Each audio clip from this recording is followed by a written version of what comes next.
What's up, guys? Welcome back to the channel. Here we are with another reaction, and in this one we have why is India arming Armenia against Turkish proxy?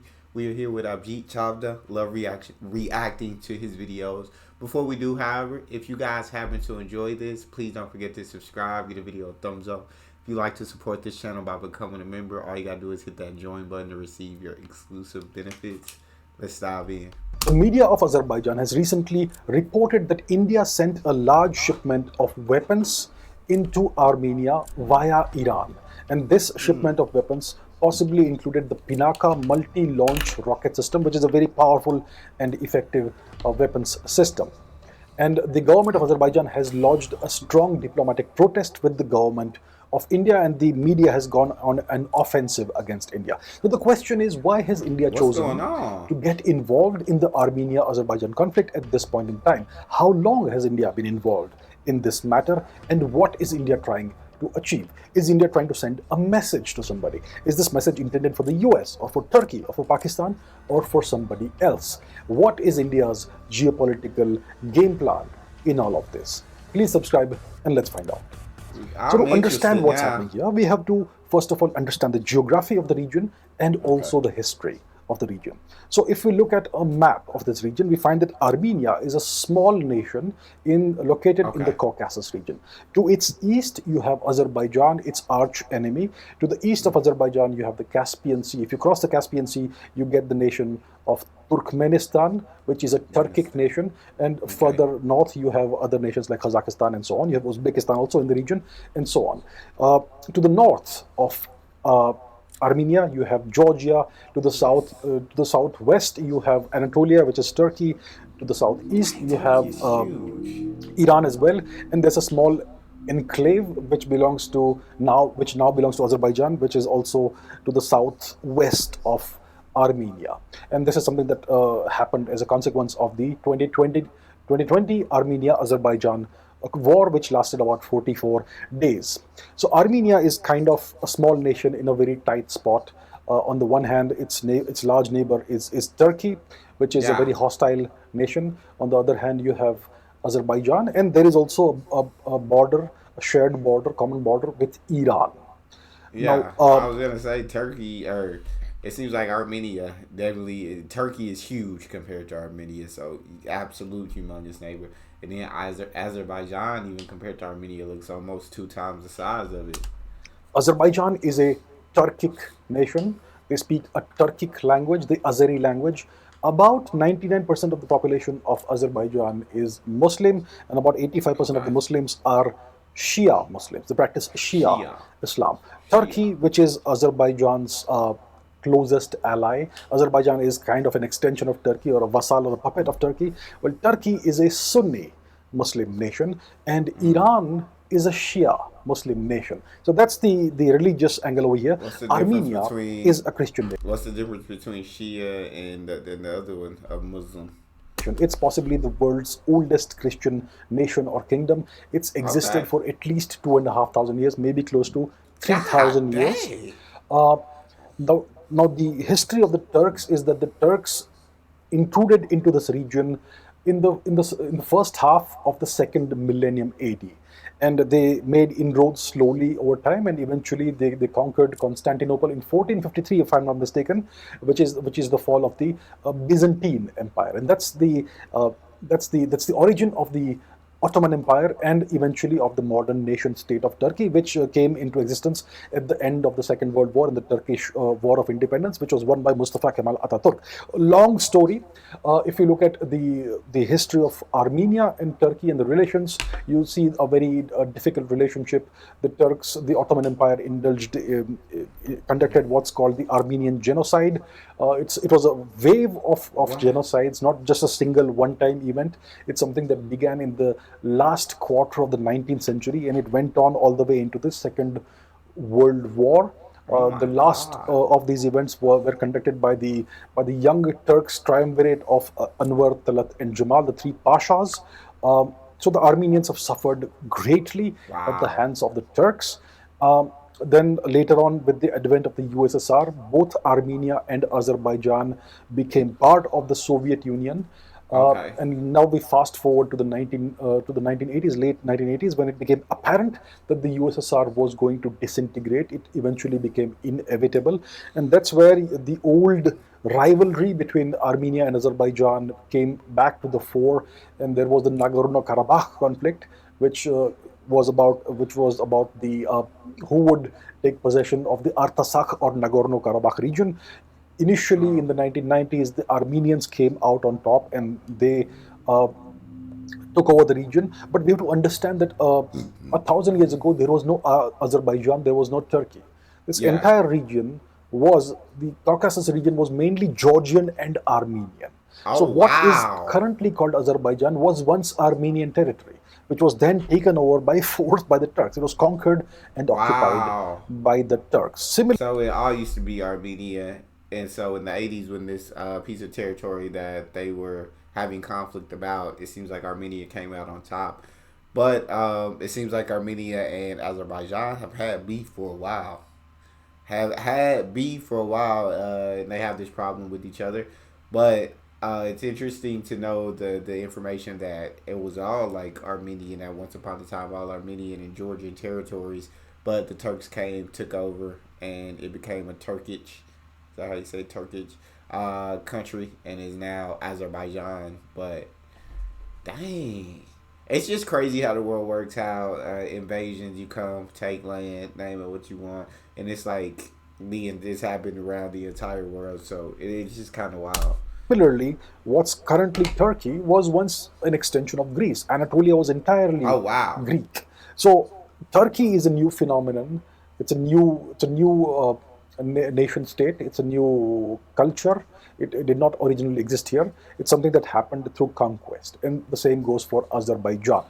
So, Okay. that's the deal. So, in the 1990s, the Armenians were able to hold on to the territory of Nagorno-Karabakh through military action.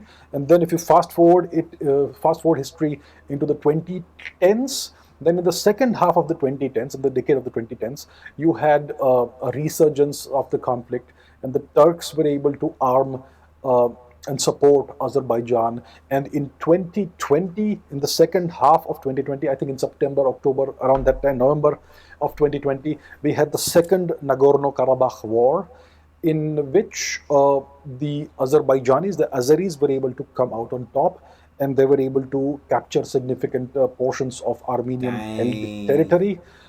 They were aided greatly by the Turks. The Turks, it Wow. is alleged, even sent some Syrian fighters and ISIS fighters to help Azerbaijan. And one of the surprising allies of Azerbaijan in this conflict happened to be Israel, the nation of Israel. Now, it's kind of perplexing Huh. at first glance, kind of strange that Israel would support an ally of Turkey in a Yeah. war against a Christian nation. Kind of Yeah. strange. That's where I'm like. That's where I'm kind of lost. Is that they would support the country that's fighting against a country that has the longest history of Christianity. Israel would. That's that kind of makes me scratch my head and like. I guess he's about to explain why, but that one definitely got to me. Ally of Turkey in a war against a Christian nation, kind of strange. And you also found that Iran was on the side of Armenia. Iran supporting a Christian nation, very strange coalition and very strange bedfellows. But that's what happened. And to understand why it happened, we have to understand the logic of strategy. So let's understand the point of views, the perspectives of each of these individual actors.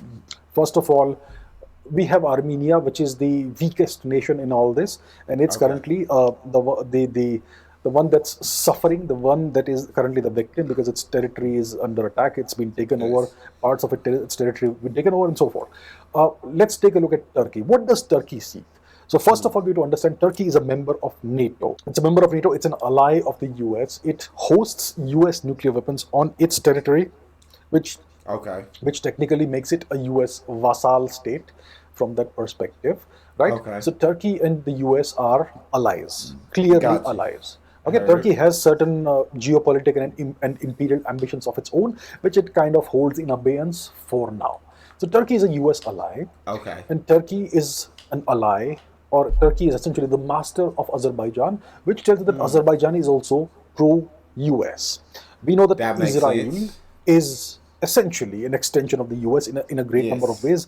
Israel would Yes. not exist were it not for the US and the support the US gave it over the past many decades since the creation of Israel.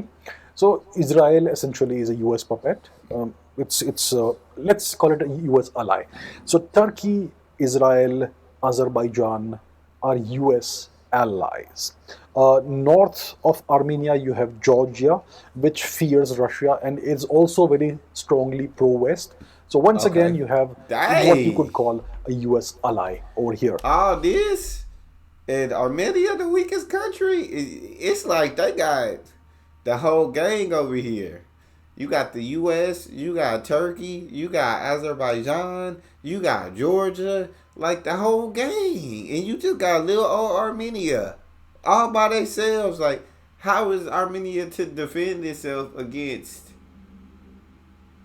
all these great, these all these powers? I don't know how great everybody is, but I'll just say all these powers, and Armenia being the weakest country among them all.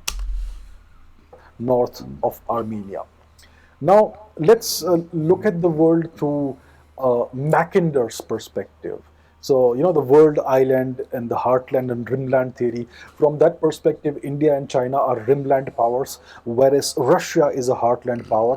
And Okay. whoever controls the heartland controls the world island or the entire world. So, the key Okay. to controlling the world is to control The whole, Russia. And that's why the US would very much like to control Russia. of And according course, to of this theory, course. the pivot area or the key to controlling Russia is Eastern Europe, which essentially is Ukraine, and that explains the Ukraine conflict. So north of the Black Sea, you have Crimea, and you have the Ukraine war that's going on over here, over there. And right now, the U.S. and NATO are kind of on the back foot.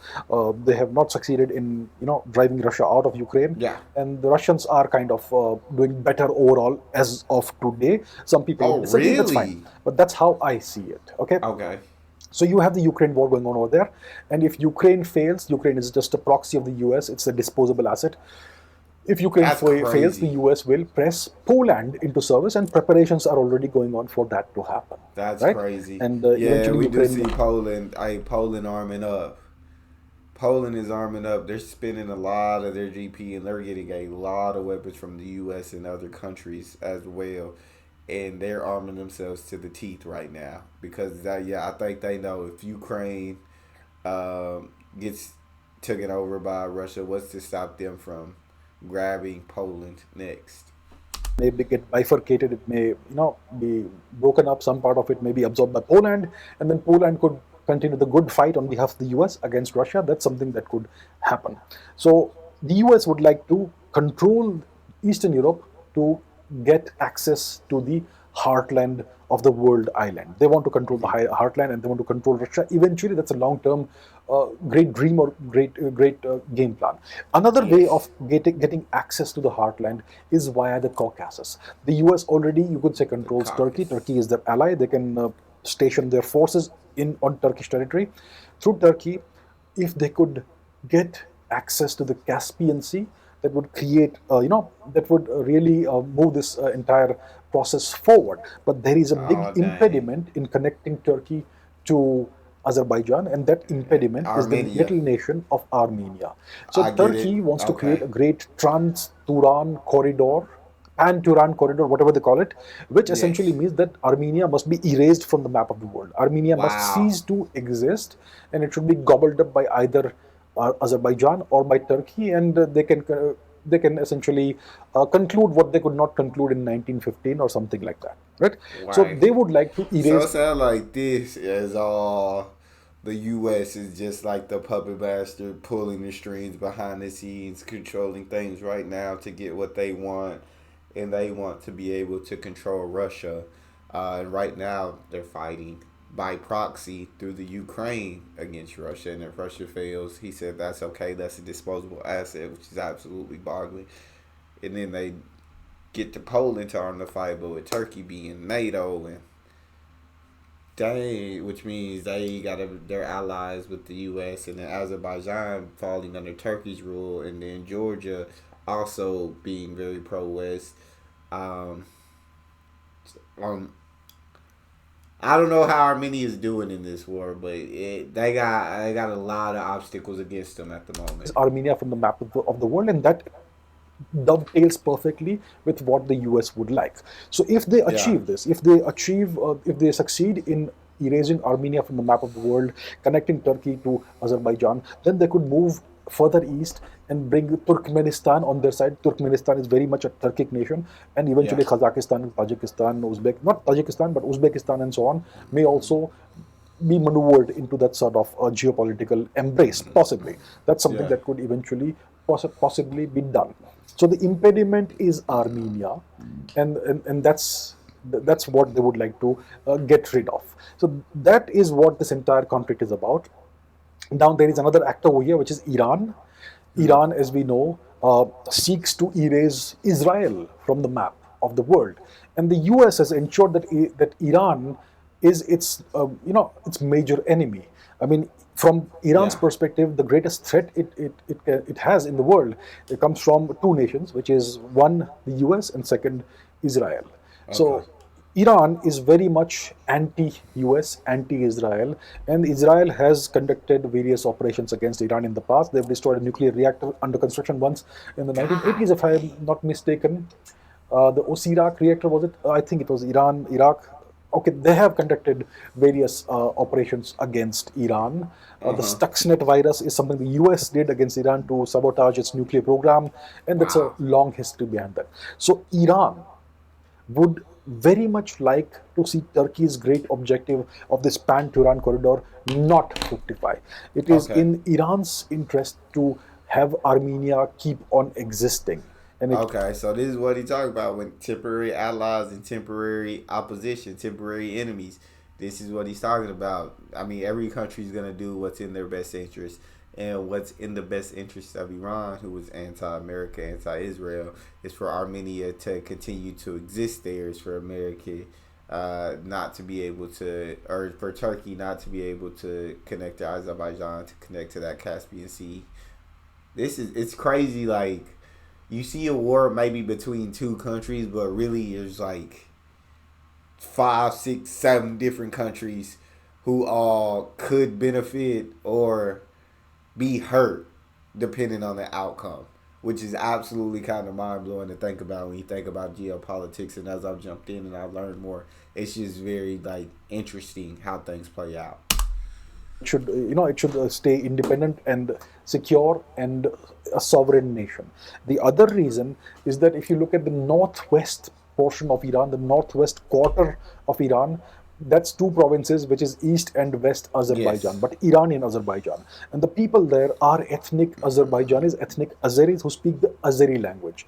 Now, overall, we think of Iran or Persia as, well, historically they called themselves the Arya people. There are two Okay. Arya nations in the world, which are India and Iran. These are the only two nations whose people can legitimately identify themselves as the Arya people, right? Oh The wow. Indo-Iranian people. But if you Okay. look at the ethnic makeup of Iran, about a quarter of Iran's population is ethnic Azeris, and these people reside in the northwest of the region, which is kind of quite close to Tehran. So from Israel's perspective, it has good relations with Azerbaijan, and about a quarter of Iran's population in the northwest, adjoining Azerbaijan, is people who are ethnic Azeris. So Iran has one of the world's best spy agencies, the Mossad, right? And they would very much Really? like to utilize this population, infiltrate the population, make inroads into the population, uh, convert them into spies and all, to try and infiltrate Iran and create all kinds of Dang. trouble for Iran in the long run, mayhem for Iran. And that is something Iran is very acutely conscious of. And that's why they would like to see Armenia remain stable and secure and independent and This is crazy. unmolested. So there's a big Yes. geopolitical game afoot over here. So Yeah. Iran feels a lot of pressure from what's happening in the Caucasus region. If Turkey succeeds, then it's a disaster for Iran. If Armenia goes out of existence, then it's like very strongly advantage NATO, advantage Israel, advantage US. So Iran Yeah. would not like Armenia to disappear, and that's why they have been on the side of Armenia. They've been supporting Armenia, and now recently Mm. there's been India has got involved in this. The past 2 3 years, Dang. India has inked several weapons deals with Armenia to the tune of approximately $500 million, which is a very non-trivial sum of money. $500 million is a lot of money, That's a lot of especially money. for a Yeah, it small is. nation like Armenia. So Yeah. India has sold Armenia a bunch of Swati radars. These radars are capable of detecting incoming artillery at about a 50-kilometer or so range, if I'm not mistaken, and they are superior to other radars, Russian radars and Polish radars of a similar caliber, so of a similar make. So the Swati radars are Dang. excellent, and that's what had initially sold to Armenia, and then India has sold artillery pieces to Armenia and the Pinaka multi-launch barrel system and ammunition and perhaps other things as well. So it's Yes. roughly a $500 million worth of Dang. weapon systems that India is selling to Armenia, and this latest shipment is most likely something that was part of that. And this shipment happened through Iran. So it most likely reached Iran Dang. at the port of Bandar Abbas. Then it was transported either by rail or by road across the length of Iran, and then it crossed over into Armenia and it was delivered to the Armenian military. So India has been involved in this for at least 2 or 3 years. Uh, Yes. Israel has been supporting, like I said, So Azerbaijan. what's India's? I guess, does this war benefit them or hurt them in any way? The outcome of this war, or are they just like, hey, like, make some money, sell, export and arms? Why wouldn't we? Or do they have a vested interest in what happens in the outcome of Armenia and Azerbaijan? That's something that if you guys want to answer that in comment section for me, that'd be absolutely dope. They supplied Azerbaijan with various weapon systems, drones, loitering munitions that kind of turned the tide in Azerbaijan's favor in the 2020 Nagorno-Karabakh war, which Azerbaijan prevailed in. And India is supporting the other side, Armenia. Mm-hmm. So even though most people see India and Israel as great allies and the Yes. best of friends, like they say, Yeah. we are on opposite sides in this That's conflict. crazy. And that doesn't mean that India and Israel are enemies. India and Nah. Israel have so much in common, lots of geopolitical areas of convergence. So this is something that can be, uh, sidestepped. It's not a Yeah. big deal as far Yeah. as the broader relationship is concerned. But in this particular thing, India and Israel are on opposite sides, are Mm-hmm. on two enemy sides. That's how it is going. So the question is, why is India That's taking the sides question. in this conflict? That's the Isn't this something question. India should stay out of? Isn't India supposed to be non-aligned and all that? So what's happening I here? got a reason. So They we have have to to. understand that India, if we have to understand the outlook of Turkey and Azerbaijan vis-a-vis India, we have to understand the security and stability of this region and what it means for India. So Uh India huh. has something called the International North-South Transport Corridor, which Oh. we are part of, which essentially is a freight transshipment route which starts from Mumbai. From Mumbai, you will have ships that go to Bandar Abbas with cargo. Then the cargo will be transported via Iran, either into Azerbaijan or into Armenia, and from there it will go into Russia, Okay. and from Russia it will go to other parts of Europe, and there's a Mediterranean route as well, through Suez, if I'm not mistaken, and through the Red Sea and Suez and all that. So it's the international north-south transport corridor that India is part of, and Yes. if this entire region north of Iran is controlled by Turkey, it kind of places India in a bind because Turkey is a hostile nation. Turkey is very strongly anti-India and pro-Pakistan. Oh Turkey has made wow. lots of statements against India. Turkey has Oh officially wow. put its weight behind Pakistan when it comes to the imaginary Kashmir conflict, and overall, it's a hostile nation for India. If you look at the relationship between the two leaders, Mr. Modi and Mr. Erdogan, they Uh huh. clearly have a reasonably good relationship. They are quite friendly with each other, but the two Yeah. nations are on opposite sides of the geopolitical divide. That's how it goes. Personal relationships don't matter in geopolitics. You can be Facts. Fact. Because you're looking at the vested interest of your country. Your country comes first. So, and it's kind of like with Israel. Although India and Israel, best of friends, best of buddies. Hey, I'm cool with you. You're cool with me. We are opposite sides of this war due to how the outcomes would affect each country, which completely makes sense. So India's like, hey, we got to help Armenia out. You feel me? Because it sounds like Turkey's very anti-India. We don't want Turkey to expand, get more land, be able to get access to this Caspian Sea, get more powerful. Because, like we said, they're very anti-India. They're very pro-Pakistan, and so yeah, it would shake up the geopolitical landscape, like you said, and it wouldn't shake it up in India's favor if Armenia is wiped off the map. Be good friends, but you may be on opposite sides. So Turkey is a very hostile nation, and Azerbaijan, as an extension of Turkey, is an equally hostile nation when it comes to India. So if Turkey wipes out Armenia from the map and takes over the entire region, they can create trouble for India. They can cut Yeah. off India's access to to Europe, Dang. and cut off India's access that part of in India's role in the international North-South transport corridor. So India would like to have options over here, Yeah. Armenia as well as Azerbaijan. We could transship our goods via Armenia or via Azerbaijan. So having this nation safe over there, Armenia, gives us options, and selling arms and ammunition and aiding them gives us leverage in I negotiating feel with it. not just Turkey and Mm. Azerbaijan, but also with nations like Israel and with nations like the United States. Because after all, behind all this is the US. Like I said, Yeah. the A puppet Mackinder master. Heartland Rimland thing. Puppet The master. US is a very strong believer in that, and they would like to make inroads either via Eastern Europe through Ukraine or Poland into the Russian heartland, or from the Caucasus region. So they are Uh trying huh. two different That's approaches. crazy. So That's crazy when it comes to geopolitics. Like I feel like I learned so much getting listened to Avjit Chavda, and I learned so much about the U.S. and everything that they're doing through these videos. And it's like, God dang, the U.S. just, I mean, their it seems like their sense of mind is just conquer.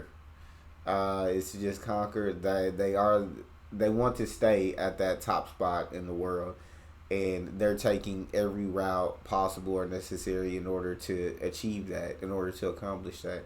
And so you can hear it through these geopolitics and everything. You got all these countries all the way over here fighting, and then you got the U.S. kind of seems like is the puppet master pulling all the strings, controlling everybody's action to get the outcome that they want. Yet the U.S. is like, we don't have to go over there and fight. We just get others to do it by proxy, which is absolutely mind blowing.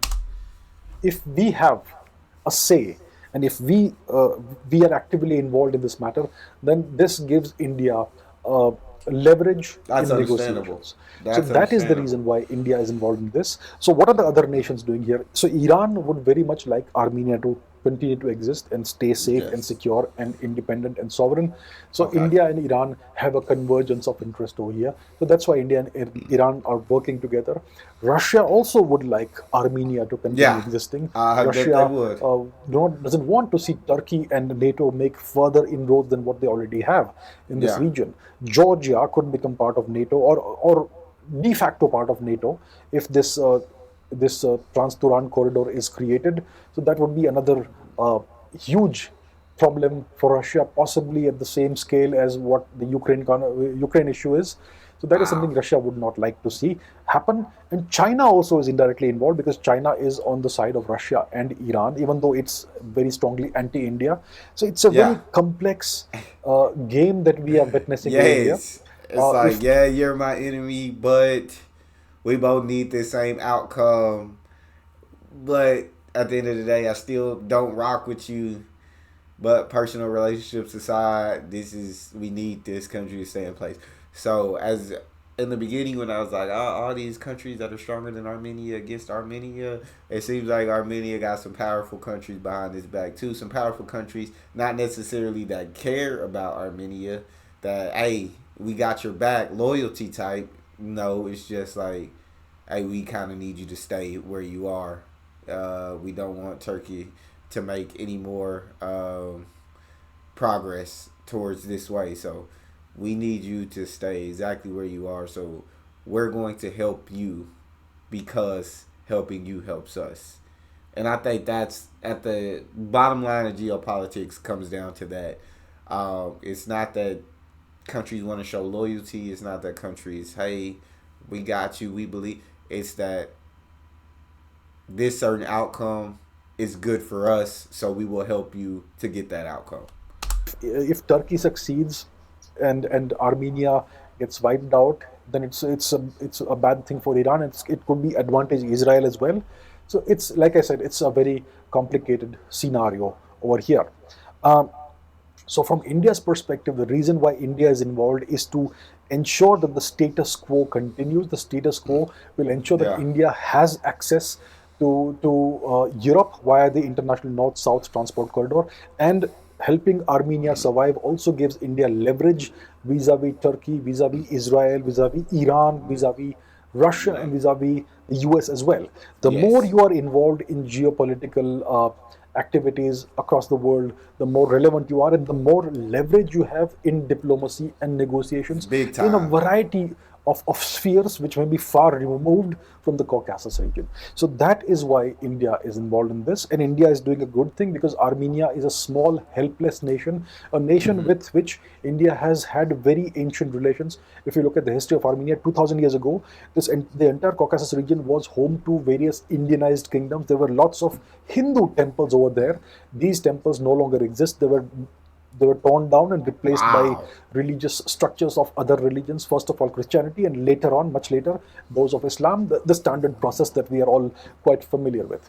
But the Turks, if you look at their social media pronouncements and all that, they kind of seem to regard Armenia, the people of Armenia, as possibly related to the people of India or maybe descended from ancient Indians. That's how the Turks see the Armenians, and the Dang. Turks have, for some reason, some kind of hatred towards India, and the same hatred they feel towards Armenia as Why well. So India? there is this What India do? blood enmity of some kind that the Turks have with Armenia, and you will see that if somebody mentions the Armenian genocide, the Turks get really upset about this. They don't want this to be recognized. They don't want anyone to speak about this.